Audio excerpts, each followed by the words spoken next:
খবর শুনছেন সংবাদ সারাদিন চ্যানেল থেকে। জানিয়ে দেব আজকের গুরুত্বপূর্ণ তাজা সংবাদগুলো। শুরুতেই সংবাদ শিরোনাম। এক শিল্পপতি ৮০ কোটি দেবেন, শহীদ হব, একটা ইটও খুলতে দেব না, মসজিদ নিয়ে হুমায়ুন। ভোটের দামামা বাজতেই তৃণমূল বিজেপির তুমুল সংঘর্ষ মাথাভাঙ্গায়, আহত ৬। মসজিদ নির্মাণে লাগছে প্রায় ৩০০ কোটি টাকা, কারা দিচ্ছেন জানিয়ে দিলেন হুমায়ুন। কাপড়ে চোখ বেঁধে রাতে অন্য রাষ্ট্রে ফেলে এসেছে বিজেপি, অন্তঃসত্ত্বা সোনালীর ফেরা নিয়ে চন্দ্রিমা ভট্টাচার্যের বিস্ফোরক দাবি। মুর্শিদাবাদে বাবরি মসজিদের ভিত্তিপ্রস্তর স্থাপন করলেন হুমায়ুন কবির, একযোগে মমতা হুমায়ুনকে তীব্র আক্রমণ শুভেন্দু অধিকারীর। বাবরি মসজিদ নয়, আসল কারণ অন্য, হুমায়ুন কবিরকে সাসপেন্ড করার নেপথ্যের আসল খেলা ফাঁস করলেন কুণাল ঘোষ। মদিনা থেকে এসেছেন দুই কাজী, বাবরি মসজিদের ভিত্তি স্থাপনে বিরিয়ানির খরচ শুনলেই মাথা ঘুরে যাবে। ভুয়ো পরিচয় মহিলার সঙ্গে বন্ধুত্ব, শারীরিক সম্পর্ক অভিযোগ হতেই সিভিক ভলেন্টিয়ারের বিরুদ্ধে বিস্ফোরক তথ্য সামনে এলো। ছেলের সঙ্গে বীরভূমের পাইকার গ্রামে পৌঁছেও স্বামী সহ ৪ জন এখনও দেশে না ফেরায় উৎকণ্ঠায় সোনালী খাতুন। রবিবারের গীতা পাঠে থাকছেন দিলীপ সুকান্ত শ্রমিক। ভোটমুখী পশ্চিমবঙ্গে শক্তি প্রদর্শনে লক্ষ্য ৫ লক্ষের, তৈরি হচ্ছে ব্রিগেড। এসআইআরের ভয়ে পশ্চিমবঙ্গ থেকে বাংলাদেশি বা রোহিঙ্গারা যেন ঢুকে না পড়েন, নির্দেশ আদিত্যনাথের, শুরু ধরপাকড়। হাত ঢুকিয়ে পেট থেকে বের করে আনা হবে তোলাবাজির টাকা, তৃণমূলকে হুঁশিয়ারি বিজেপি বিধায়কের। মমতা বড় হিন্দু না শুভেন্দু বড় হিন্দু, প্রতিযোগিতা চলছে, হুমায়ুন। ব্যাপক উত্তেজনা ভাঙড়ে, দিনে দুপুরে চলল গুলি, তৃণমূলের কাঠগড়ায় আইএসএফ। প্রতিবেশীকে বাবা বানিয়ে ভোটার কার্ড, তৃণমূলের জেলা পরিষদ সদস্যের বিরুদ্ধে বিস্ফোরক অভিযোগ কাকদ্বীপে। নদিয়া সফরে যাবেন মুখ্যমন্ত্রী, কৃষ্ণনগরের কলেজ মাঠ পরিদর্শনে পুলিশ কর্তারা। তৃণমূল নেতাকে মারধরের তদন্তে গিয়ে কুকুরের কামড় খেল পুলিশ, কাঠগড়ায় বিজেপি কর্মী। আরও এক ইঞ্জিনিয়ারের দেহ উদ্ধার বেঙ্গালুরুতে, মেট্রোর সামনে ঝাঁপ, বাড়িতে রয়েছেন স্ত্রী, ১.৫ বছরের সন্তান। গিন্নির সঙ্গে ঝগড়া, অভিমানে ফেসবুক লাইভেই আত্মহত্যা যুবকের। শর্ত সাপেক্ষে বাংলায় বাড়তে পারে এসআইআরের সময়, জানালো কমিশন। সোনালী ফিরলেও বাংলাদেশে আটকে সুইটি, মা বললেন কবে ফিরবে, ছেলেরা খুব কাঁদছে। এটা পশ্চিমবঙ্গের জয়, শীঘ্রই সোনালী বিবির সঙ্গে দেখা করবেন অভিষেক বন্দ্যোপাধ্যায়। বাবরি মসজিদ নিয়ে এবার আসরে হুমায়ুন কবির, শিলান্যাস ইস্যুতে ফাঁস করলেন বিরাট পরিকল্পনা। জরায়ুর অস্ত্রোপচার করতে গিয়ে রোগিনীর মূত্রথলি কেটে ফেললেন চিকিৎসক, আজব কাণ্ড ফালাকাটায়। বারাসাত হাসপাতালে প্রসূতিকে মারধরের অভিযোগ চিকিৎসক নার্সদের বিরুদ্ধে, শোরগোল। এতক্ষণ শুনছিলেন সংবাদ শিরোনাম, এখন আসছে বিস্তারিত খবরে। হুমায়ুন কবিরকে ঘিরে রাজনৈতিক উত্তাপ চরমে। তিনি ঘোষণা করেছেন যে বাবরি মসজিদ নির্মাণে এক প্রভাবশালী শিল্পপতি ব্যক্তিগতভাবে প্রায় ৮০ কোটি টাকা অনুদান দিতে রাজি হয়েছেন। এই দাবি প্রকাশ্যে আসার পরই শোরগোল পড়ে যায় রাজ্য জুড়ে। বিরোধীরা প্রশ্ন তোলে, এত বড় আর্থিক সাহায্য কিভাবে এলো এবং মসজিদের প্রকৃত খরচ কত হতে পারে। হুমায়ুন কবির অবশ্য স্পষ্ট ভাষায় বলেন, এটি সম্পূর্ণভাবে ধর্মীয় অনুভূতি, ঐতিহাসিক ন্যায় প্রতিষ্ঠা এবং মানুষের দীর্ঘদিনের দাবি পূরণ করার প্রকল্প। তিনি দৃঢ় কণ্ঠে ঘোষণা করেন, মসজিদের একটি ইটও কেউ খুলতে পারবে না, যদি বাধা আসে আমি শহীদ হতে প্রস্তুত। তার এই বক্তব্য জনমানুষের তীব্র আবেগ সৃষ্টি করেছে। বেলডাঙ্গা অঞ্চলে দীর্ঘদিন ধরে ধর্মীয় কেন্দ্র গড়ে তোলার দাবি ছিল, সেই কারণেই হুমায়ুনের এই উদ্যোগে স্থানীয় জনতার বড় অংশ সমর্থন দিচ্ছে। তবে রাজনৈতিক মহলে মতভেদ তৈরি হয়েছে, কেউ বলছে এটি মুসলিম ভোট ব্যাংক রক্ষার তৃণমূল কৌশল, আবার কেউ মনে করছে হুমায়ুন নিজের স্বাধীন শক্তি গড়ে তোলার চেষ্টা করছেন। প্রশাসন জমির নথি ও আর্থিক উৎসের ব্যাপারে নজরদারি শুরু করেছে। মাথাভাঙ্গার তৃণমূল ও বিজেপির সংঘর্ষ আবারও প্রমাণ করলো যে ভোটের আবহ শুরু হতেই উত্তেজনা বাড়ছে। ঘটনাটি ঘটে দুপুরে, যখন দু দলের মিছিল পাশাপাশি এগিয়ে যাচ্ছিল। অভিযোগ, এক পর্যায়ে উভয় পক্ষের মধ্যে কটূক্তি ও উস্কানি শুরু হয়, তারপরেই পরিস্থিতি হাতের বাইরে চলে যায়। ইট পাটকেল ছোড়া, লাঠি দিয়ে মারধর ও দোকানপাটে হামলার অভিযোগ ওঠে। কমপক্ষে ৬ জন গুরুতর আহত হন এবং তাদের স্থানীয় হাসপাতালে ভর্তি করা হয়। দোকানদারদের কেউ কেউ বলেন, হঠাৎ সবকিছু ঝড়ের মতো ঘটল, আমরা জানতেও পারলাম না বাইরে কে কাকে মারছে।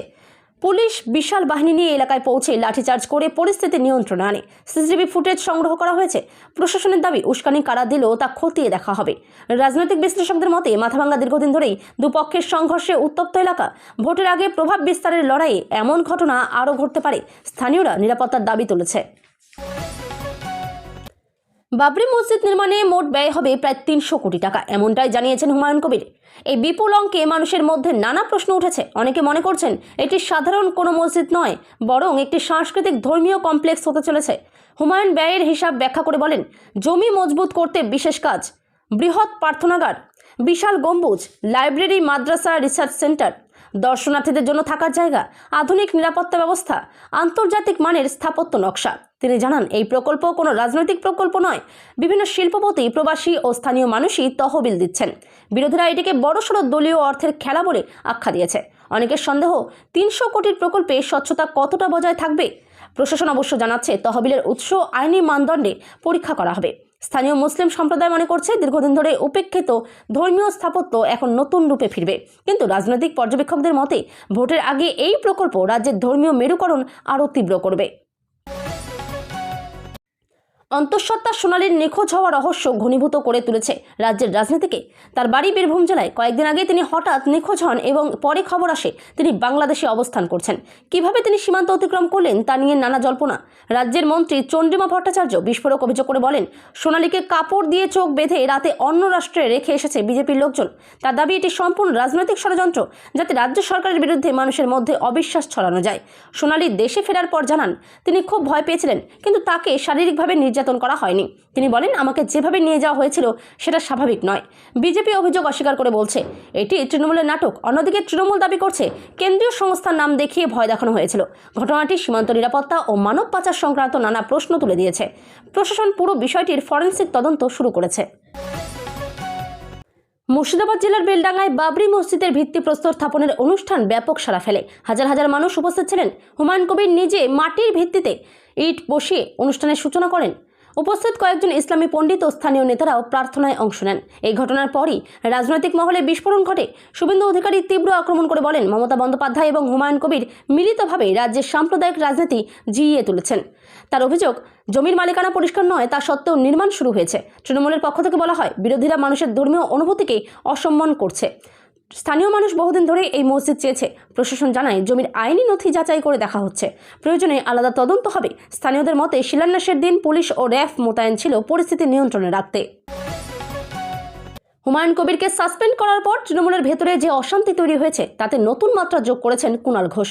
তিনি দাবি করেন, হুমায়ুনকে সাসপেন্ড করার প্রকৃত কারণ বাবরি মসজিদ নয়, দলের অভ্যন্তরীণ রাজনীতি। তিনি বলেন, হুমায়ুন বিগত কয়েক মাসে জনপ্রিয়তা পেয়ে দলের কিছু গোষ্ঠীর অস্বস্তির কারণ হয়ে উঠেছিলেন। ফলে তাকে সরিয়ে দেওয়া ছিল রাজনৈতিক হিসেব নিকেশ। এরপর তিনি আরও বলেন, বাবরি ইস্যু নিয়ে যে অজুহাত দেখানো হচ্ছে তা আসলে ভিন্ন উদ্দেশ্য ঢাকতে ব্যবহার করা হচ্ছে। অন্যদিকে তৃণমূল নেতারা জানান, পদাধিকারী হিসেবে হুমায়ুন বারবার দলের নির্দেশ লঙ্ঘন করেছিলেন। ফলে সাসপেনশন ছিল প্রশাসনিক ব্যবস্থা। বিজেপি এই সুযোগে বলে, তৃণমূলের ভাঙন এখন প্রকাশ্য। রাজনৈতিক বিশ্লেষকদের মতে, হুমায়ুন কবির স্বাধীন শক্তি তৈরি করলে রাজ্যের রাজনীতিতে নতুন সমীকরণ তৈরি হতে পারে। বাবরি মসজিদের ভিত্তি স্থাপন অনুষ্ঠানের আরেকটি দিক ব্যাপক আলোচনার জন্ম দিয়েছে। মদিনা থেকে 2 কাজীর আগমন। সাধারণত এমন আন্তর্জাতিক ধর্মীয় ব্যক্তিত্বের আগমন খুব কম দেখা যায়। ফলে স্থানীয় মানুষজনের মধ্যে উত্তেজনা ও গর্ব ছড়িয়ে পড়ে। অনুষ্ঠানে হাজার হাজার মানুষের জন্য বিরাট ভোজের আয়োজন করা হয়। বিশেষ করে বিরিয়ানির খরচ নিয়ে সোশ্যাল মিডিয়ায় চর্চা চলছে। জানা গেছে, কয়েকটি বড় ক্যাটারিং সংস্থা একসঙ্গে রান্নার দায়িত্ব পেয়েছিল। মোট ব্যয় কয়েক লক্ষ টাকা ছাড়িয়ে গেছে। বিরোধীরা দাবি করে, এই খরচের উৎস স্পষ্ট নয়। আয়োজকদের পক্ষ থেকে জানান, সবই দানের টাকা এবং প্রতিটি ডোনেশনের রেকর্ড রাখা হয়েছে। অনুষ্ঠানের নিরাপত্তার দায়িত্বে ছিল র্যাফ, পুলিশ ও একাধিক স্বেচ্ছাসেবী সংগঠন।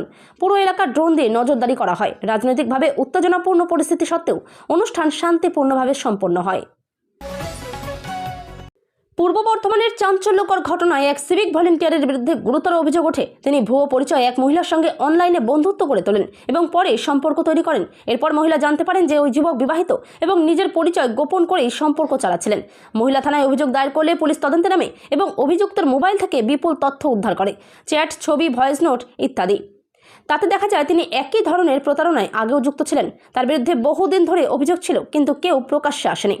পুলিশ প্রশাসন তাকে সাময়িক বরখাস্ত করেছে এবং বিভাগীয় তদন্ত শুরু হয়েছে। স্থানীয় মানুষ এই ঘটনার তীব্র নিন্দা জানিয়ে বলছেন, যারা আইন শৃঙ্খলা রক্ষায় থাকে তাদের থেকেই যদি এভাবে প্রতারণা হয়, তাহলে সাধারণ মানুষের ভরসা কোথায়? সোনালী খাতুন ও তার স্বামী সহ কয়েকজন বিদেশে কাজ করছিলেন। হঠাৎই তিনি সন্তানকে নিয়ে দেশে ফেরেন, কিন্তু তার স্বামী সহ দলের আর 4 জন দেশে ফিরতে পারেননি। সোনালী জানান, তাদের বিদেশে আটকে রাখা হয়েছে এবং ফেরার অনুমতি দেওয়া হয়নি। তিনি সংবাদ মাধ্যমকে বলেন, আমার ছেলে প্রতিদিন বাবাকে খুঁজছে ও কাঁদছে, আমি আর সহ্য করতে পারছি না। সোনালী দাবি করেন, তার স্বামী ভয়াবহ পরিস্থিতিতে রয়েছে এবং তাদের জীবনে বিপদের আশঙ্কা রয়েছে। বীরভূম প্রশাসন বিষয়টি গুরুত্ব দিয়ে কেন্দ্রীয় বিদেশ দপ্তরের সঙ্গে যোগাযোগ করেছে। শ্রমিকদের নির্দেশের নিরাপত্তা, প্রবাসে মানবাধিকার সুরক্ষা, এই বিষয়গুলো ফের আলোচনায় এসেছে। স্থানীয়রা সোনালীর পাশে দাঁড়িয়ে বিক্ষোভের আয়োজনের প্রস্তুতি নিচ্ছে। তারা দ্রুত পদক্ষেপ দাবি করেছেন। ব্রিগেডে বৃহৎ গীতাপাঠ অনুষ্ঠানে বিজেপির শীর্ষ নেতারা দিলীপ ঘোষ, সুকান্ত মজুমদার ও শ্রমিক ভট্টাচার্য উপস্থিত থাকবেন বলে জানানো হয়েছে। লক্ষ্য হলো কমপক্ষে 5 লক্ষ মানুষের সমাবেশ ঘটানো। বিজেপি বলছে এটি ধর্মীয় ও সাংস্কৃতিক কর্মসূচি, রাজনৈতিক নয়। তবে তৃণমূলের দাবি এটি স্পষ্টভাবে ভোটের আগে হিন্দু ভোট সংহত করার কৌশল। অনুষ্ঠান উপলক্ষে বিশাল মঞ্চ নির্মাণ করা হচ্ছে। হাজার হাজার স্বেচ্ছাসেবী মাঠে কাজ করছেন। লাউডস্পিকার, খাবারের ব্যবস্থা, নিরাপত্তা সব মিলিয়ে ব্রিগেড এখন ব্যস্ত, কর্মযজ্ঞে ভরপুর। পুলিশ জানিয়েছে, বিপুল জনসমাগমের কারণে রুটম্যাপ, ট্রাফিক কন্ট্রোল ও মেডিকেল টিম প্রস্তুত রাখা হচ্ছে। রাজনৈতিক মহলের বিশ্লেষণ, এটি রাজ্যে ধর্মীয় আবহ আরও ঘনীভূত করতে পারে এবং 2 শিবিরের ভোট লড়াইয়ে নতুন সমীকরণ তৈরি করবে।